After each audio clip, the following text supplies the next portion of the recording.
What is going on, entertainment? So today I'm coming down with another recap. We talking basketball, LA and Orlando. Okay, so we're starting off with LA, and basically we see Jackie and Vanessa still trying to help out Jackie on this health journey. At this point, Jackie, just take Ozempic. All the reality girls are doing. Why not join the clan? Just join Ozempic. Okay, that's such bad advice, but Jackie's been on this health journey for a bit, and she's up there in age, so it's like it'll help out with the process, and then you could just hop off of it. Don't take no advice from me, okay? I don't know what I'm talking about. Anyways, they kind of talk about the whole situation in regards to what she said and did to Evelyn, and why she did those things. Okay, so she says she's sticking with family, and she's gonna always defend Carl's baby mother because she feels as if Evelyn has done stuff like this before. I know Tammy Roman is sitting somewhere like, I told y'all that girl was a hoe. Tammy was right. I'm sorry. Y'all know, y'all. I see a lot of the audience does not like Vanessa because of her bangs. Put the bangs aside. Let's take the bangs away from the forehead. Just Evelyn is wrong. I'm sorry. You are a repeated offender. It's not like you've done this like once and then it kind of went away. You've done this numerous times now, so it's like I'm gonna side eye you now. Like you don't look right for the things that you've done now. Like it's too much instances of the same repeated thing. So I get why Vanessa is feeling the way that she's feeling. But I do think she's doing a little bit too hard. Vanessa's doing a little bit, she's going into the season a little bit too hard to begin with. And that's not good for us viewers because we don't know you like that. So the people that don't watch the show that's kind of tuning in for like the first time in some years, we just gonna look at you like this lady doing too much and her bangs are really getting on my nerves. So I already don't like you because you have 2 strikes already. 3 strikes are out. All right. Evelyn and Shaunie end up having their mean girl meeting. You know we live for those when they kind of meet and talk crap about everybody. They kind of mention Vanessa's bangs. Evelyn was trying to do the bang.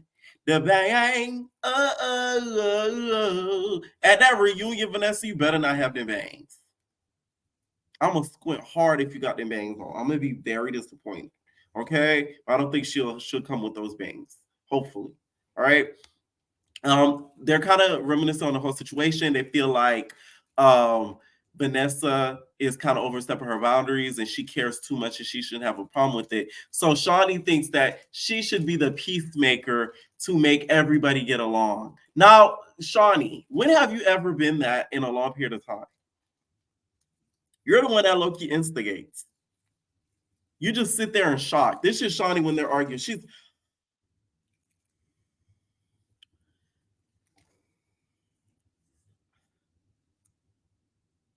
never interjects.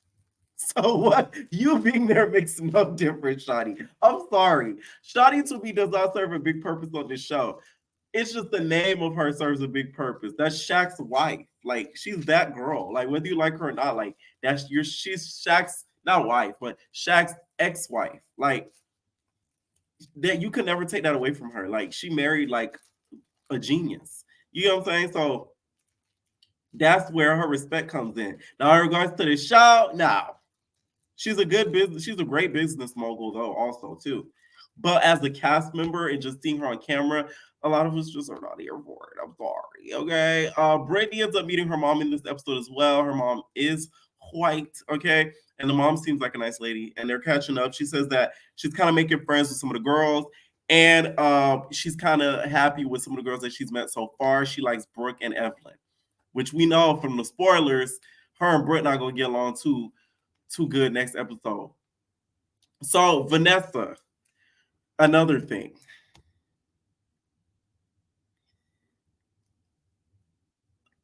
The skin. What? Okay, I want to know this because like I'll be trying to make sure I'm self-cared facially and all these type things. What would make your skin get like that? Because anything that does it, I'm gonna stop doing it right now. Is this something that you can eat that makes your skin get to that point? Is this something that you drink that makes you get to that point? Because I swear to God, I'm gonna stop whatever it is. Because you got me messed up. I feel like those type of skins you can't fix. Like it's like Vanessa has the same skin type as a funny Marco. Like the pores are just like boom. So like comment down below, cause baby, when Evan said the esthetician thing, I went back and I'm like, well, her skin is bad. I didn't really peep it until really Evan kind of mentioned it. But please comment down below because I want to know. Like, that's crazy. That's the one thing that I noticed with Vanessa. She was like moving into her spot or whatever. Her friend came over, checked up on her, and then we get some more scenes with Justille. So Justille, y'all, is country realness. That is a country bumpkin. If you ain't even know it. So she says she has 2 hair salons, one in Dallas and one in Mississippi. Shout out to her for being the female Jonathan Wright. Men nowadays are taking over the hairstyling game. So to see a female still up and doing it, girl, do your big one. Okay. I really like Justille, aka Glorilla, right? Evelyn and Brooke are on the way to the event because basically Shaunie received a huge award. Like I said, Shaunie is a great business mogul. You can't take that away from her. And she received an award. And at that award, she said the girls should all get together and do a Ponderosa. Okay. I guess we're not using the word Ponderosa no more because they haven't said that this season. We haven't heard Ponderosa yet. But a meeting. She decided to organize a meeting where she's going to stay quiet and get all the girls together so that way Vanessa and Evelyn could talk out their issues. Evelyn and Brooke are on their way, they're matching and everything. Before we get to this scene, quick mentions I want to mention real quick. Lavon and Evelyn. I do not think they will last. He seems very into her. She doesn't seem the same. And it's that. Because he seems like a nice guy. So I really hope Evelyn like lets him down easily because he was talking about getting married in this episode and all that. Evelyn's like, oh, but like, she says she's scared. She has cold feet, which is understandable.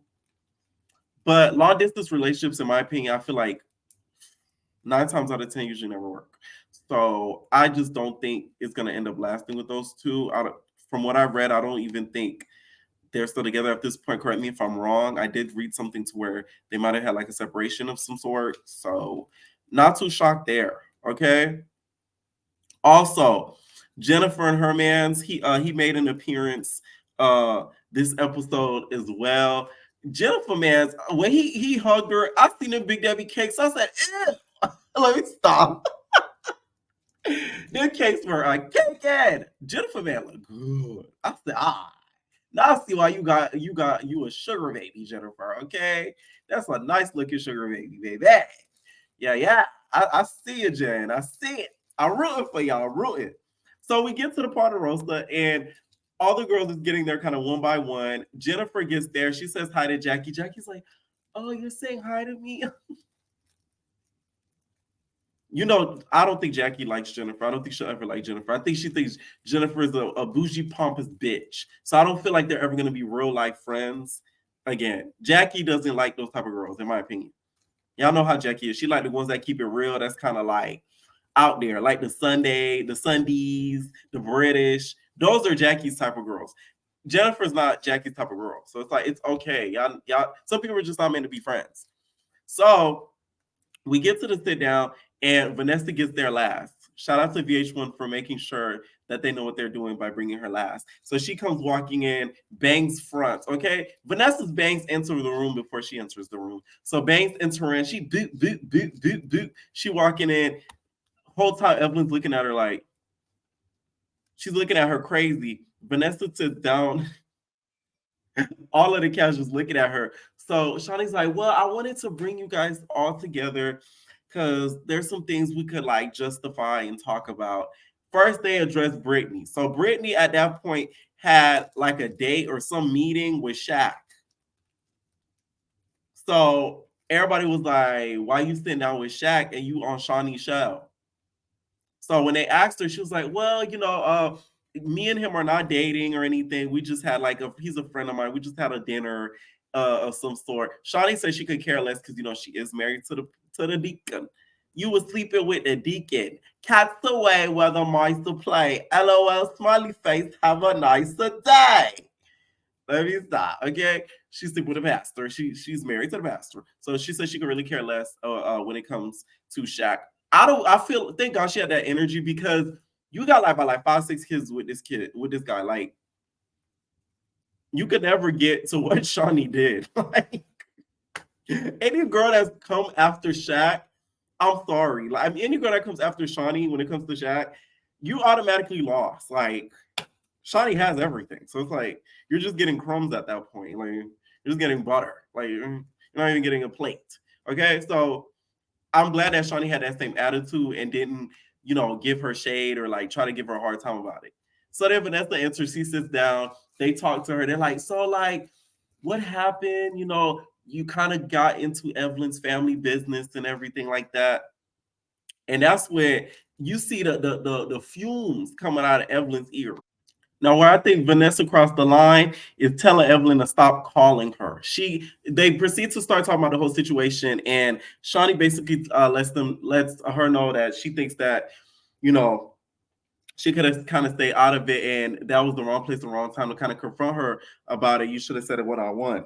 So Evelyn, of course, y'all know Evelyn goes from 0 to 2,000. It goes from that to she starts screaming to the top of her lungs, which in this situation, rightfully so. How are you going to tell someone who has their child left in somebody's care to stop calling them? That to me is crazy. Like it gave me Cece vibes. She reminds me a lot of Cece. Y'all sure y'all not Ken? I'm just saying, okay. So Evelyn had all rights to snap on her the way that she did. I guess she might. I get she feels the way that she does, but you going so hard at Evelyn the way that she has, it's kind of crazy to me. You could have did it in a more proper way and still looked and good to the audience and not look crazy. Because now the audience think that like you're insane for the way that you going ham over Amy. But not gonna lie though, I do think because it almost looked like it got physical had Shaunie not got Evelyn up out of there. If Evelyn would have ever tussled with her, something about Vanessa and the cuckoo look in her eye, I think she'd give Evelyn a run for her money. Okay, she'll have Evelyn running back to them woods that they was in on Basketball Wives when OG said, Ocho Cinco wanted me, Ocho Cinco wanted me. She gonna be run back to them woods because Vanessa look cuckoo. So yeah, don't get into it with her physically though, Evelyn. You were right. I will say that. So after that happens, they kind of leave. We see at the table it's Brooke, and Brooke is checking Vanessa. Brooke kind of gets on my nerves. The reason why is Brooke to me inserts herself into arguments and makes problems for herself that don't exist. And that has always bothered me. The way that she did Drea to me has all like to me is like she switched up on Drea quick, with no problem. Because she felt like, oh, I'm gonna go with the in circle, which didn't work out for her for a period of time because we didn't see her on the show. But her saying that to Vanessa did have to hear it though, because it's like, what's not clicking? Like, you keep bringing up a situation that has nothing to do with you, that's not your kids. You bring it up somebody's baby mother, telling them not to call that baby mother when the person kids is in their custody. Like, that's crazy. So Brooke did have to tell her to do it, but it just annoyed me that it was Brooke and not somebody else. So I will say that. Okay. So off to Basketball Wives Orlando. All right. So I decided to make a family tree. All right. Because a lot of you guys are newer people to this show. So it might be a little bit confusing to the girls about who's who dealt with this person, who dealt with that person. Okay. So let's get into it. Ashley, you guys, has a grand opening for her clothing line. She's opening like a brick and mortar store. In this economy, for her to do that is really, really bold. And shout out to her for having the nerve to do that because I would not be able to. It's very nerve wracking, especially with clothing, because those usually tend not to sell, especially in this day and age, in physical locations because everybody's shopping online. All right. So, but that is her, Ashley, right there at the bottom with the red hair. Y'all see her with the red hair? Not the red hair, but in the middle, under the arrow. Okay, with the brunette type of hair at the very very bottom of the picture, not the red hair. Okay, that's Vanessa. That not Vanessa. That's Ashley. Okay.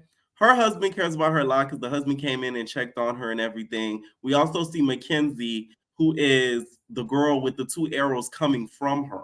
okay, with the holding the pink ball in her hand. That's Mackenzie.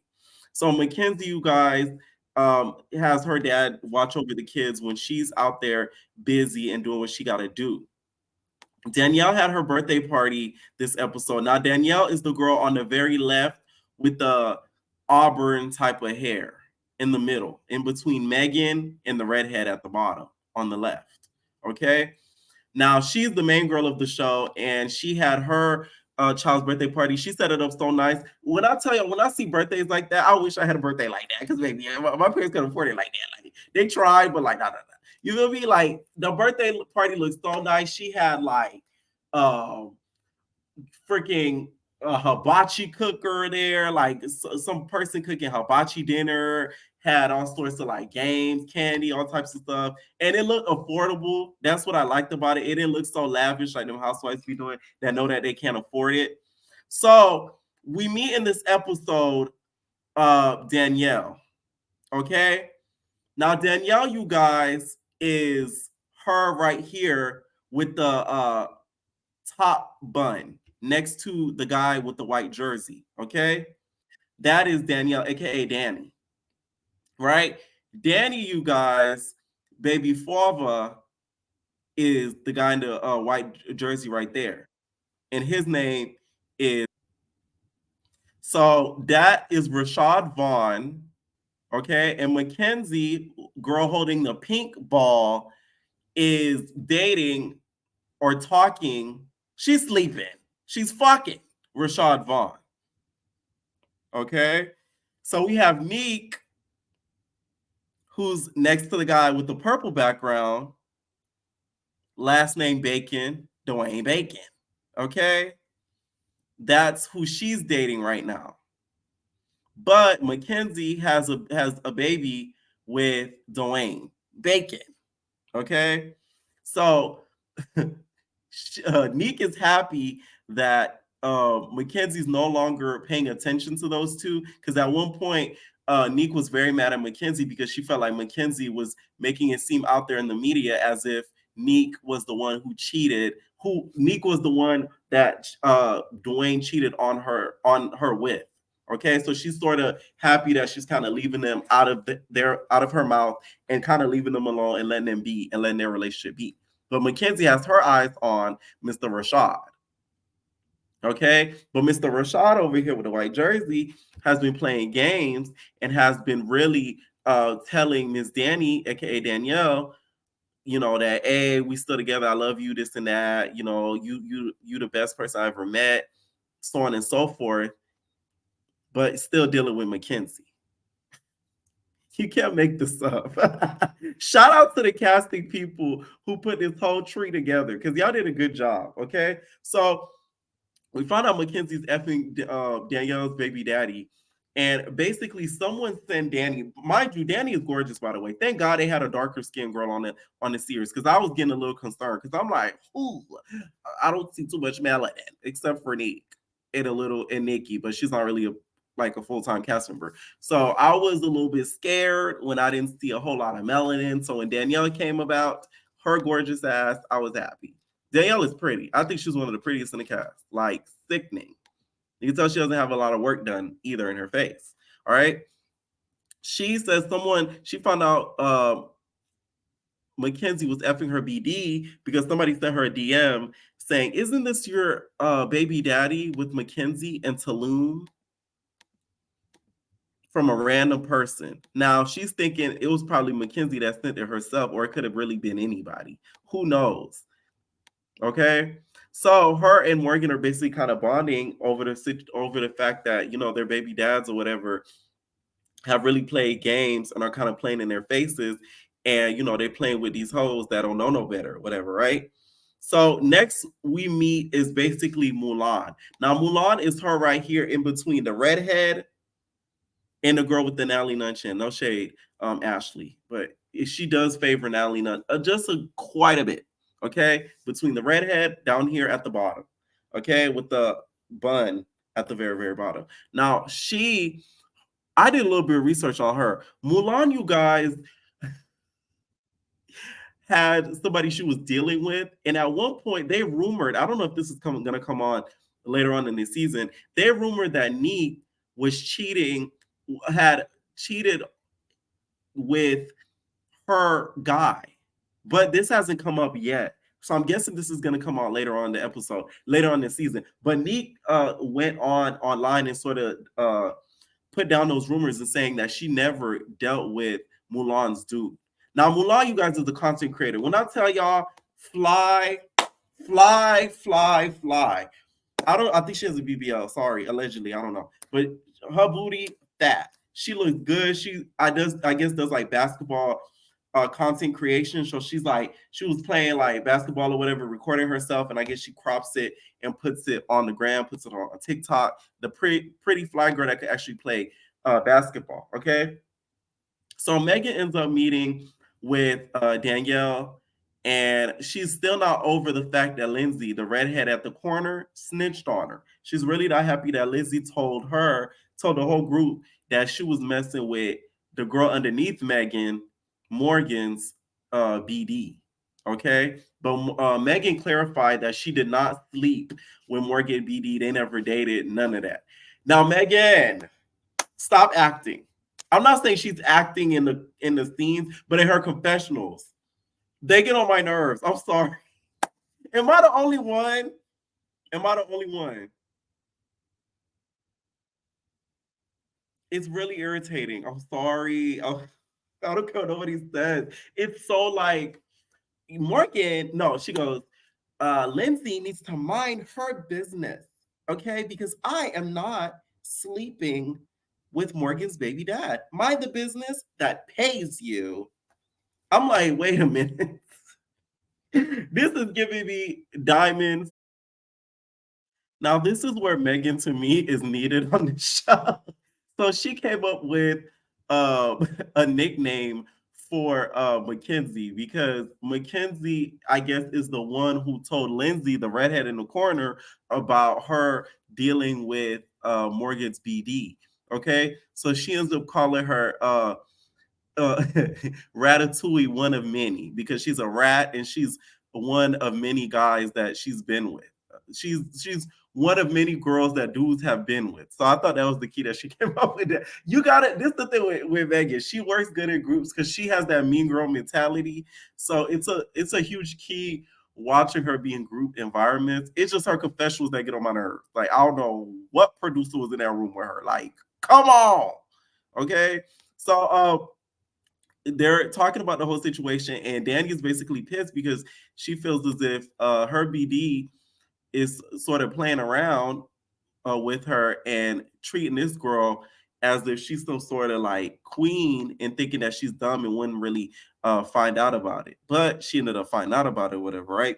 So we get Lindsay. Lindsay ends up coming, redhead in the corner. Lindsay sits down, and Megan immediately confronts her. She's basically like, so like, why did you tell the whole group something that like I wasn't ready to tell? Like, what's up?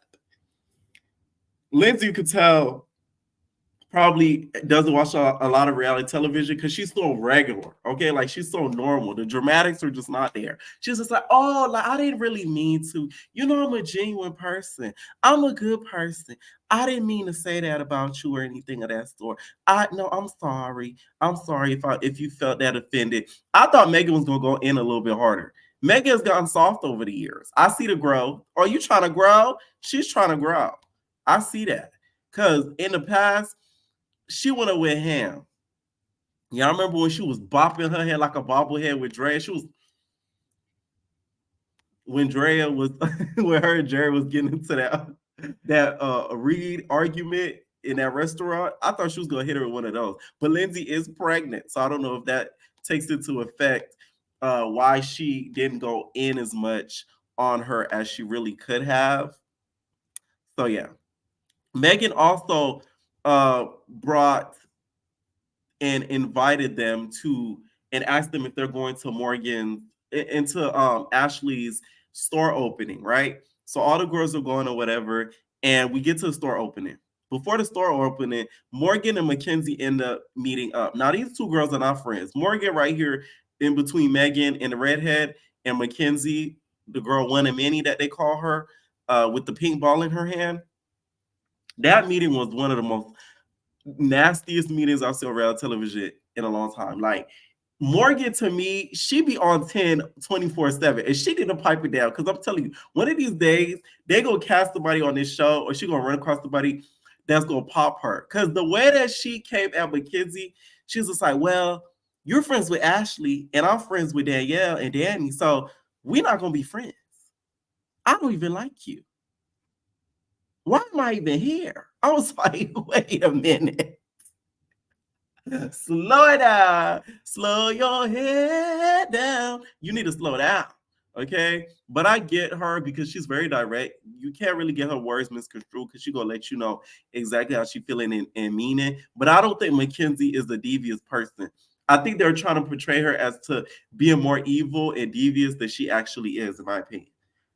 That's so the meeting ends up not going well because she Morgan feels as if like if you're gonna be friends with my op, then we can't be friends. I agree with her 100%. I'm sorry. If you friends with my enemy and you kiki with my enemy, bitch, you're not my friend.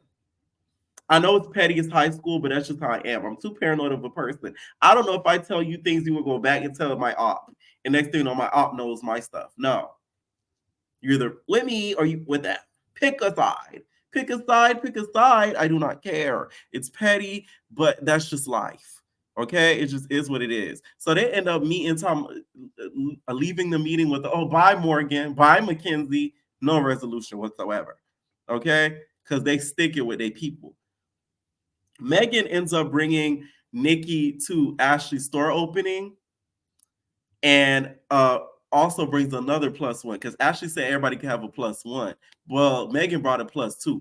I'm just saying, Megan, why didn't you just leave Nikki at home and bring Danny? Because that was kind of awkward. That was really awkward. Your producer should have told you to keep Nikki at home. Because in my opinion, Nikki, to me, I don't see her kind of fitting in with the girls as of yet. I don't know if more episodes got to come, but it's kind of like she's kind of being forced into the group a lot more than any of the other girls. Okay. So she comes in with Nikki, and Megan's like, so like I brought somebody, Danielle, is that gonna be okay? Mind you, Mackenzie's right there. So Mackenzie's like, yeah, that's fine. We could talk about it. Like it is what it is. Like I want to talk to her because I'm fucking her baby dad, right? That's what she really wanted to say. Danielle ends up coming, aka Danny, and Megan talks to her before she kind of brings her into the store opening. She comes into the store opening, kind of goes directly around Mackenzie. Now, this is where it got real nasty. First, Danny basically talks to Ashley, lets her know, hey, I want to actually build a relationship with you. I don't want to just form an opinion on you just based off of what Morgan has told me, because Morgan is my bestie boo. And Megan says, hey, I want to introduce you to Mackenzie, okay? The dude your BD has been effing. And basically, Daddy says, I don't want to go to no side chick. So the room in the store, no shade, Ashley, is very small. It's small. So Mackenzie heard it right away. She turns around. She's like, hey, of course you would call me that. Uh, Rashad told me you was gonna call me that. He told me that you was gonna call me um side chick. So they start getting into it. Mackenzie tells Ashley, save me your phone as a save me as your phone as side chick. And Danielle was like, yeah, you better do that. That's what you better do. They start getting into it. My whole thing is, Danielle, I get her feeling the way against Mackenzie, but it's really Rashad you need to be mad at because you need to stop telling him to selling you all these dreams, fairy tales, fantasies when you're around me. I must be losing my mind. Okay, that's my style. You need to tell him to stop selling you those fairy tales and dreams because he's making it seem as if you guys are maybe working on something or he's still trying to get at you. Meanwhile, he got a whole girl he dealing with, Mackenzie. And Mackenzie, you need to realize the fact that he might be playing with you in your face too if he's texting and sending screenshots that are suspicious. If he's not supposedly with her no more. So they both mad at the wrong people, in my opinion. Okay. Danielle ends up leaving because they start going back and forth. Ashley kind of lets them argue for a while, and then she gets up. She's like, "Hey guys, I don't think this is what we should be doing here. This is my store opening." So Danielle leaves with Megan and Nikki, And then the final scene we see is basically Danny, having a powwow with Morgan, and they have like an emotional talk and talk about their grievances in their lives and dealing with men as basketball players and stuff like that. And the fact that Danny basically moved overseas, did all this stuff for Rashad is really admirable when it came to their relationship. So now it makes a lot of sense why she got emotional the way that she did, to be honest. So I get it. Okay. Morgan to me is still just holding on. So I think she just wants the relationship back. That's what I think it is, in my opinion. Okay. Let me know what y'all thought about this episode. Who y'all feeling so far? I am liking Orlando a lot better than LA. I will say that. Okay. Leave your comments down below, and we out, babies. No personal thing.